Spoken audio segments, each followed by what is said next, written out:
Mainit.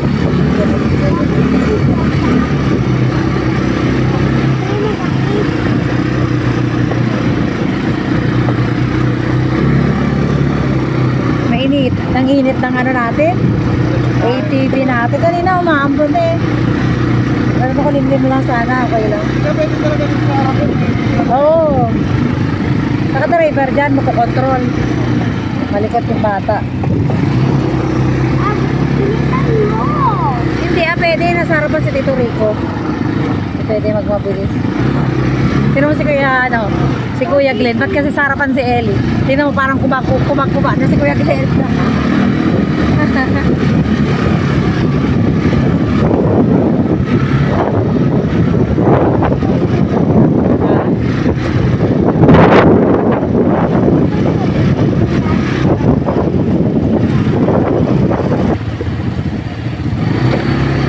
Huwag masyadong lumapit.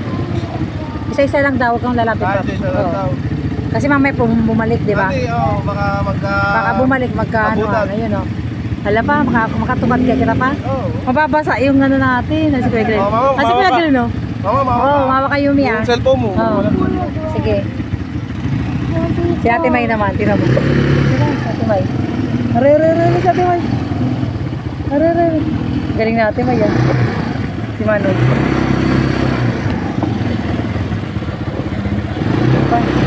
Mabilis lang ako. Yun, nandiyan ni Papa. Good job, Papa.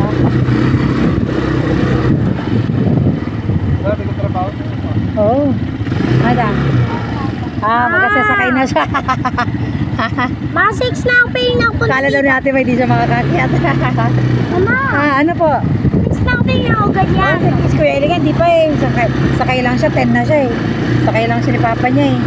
Nag-iumi ang ganda pa ng helmet niya pala. Natatakpan yung mukha niya.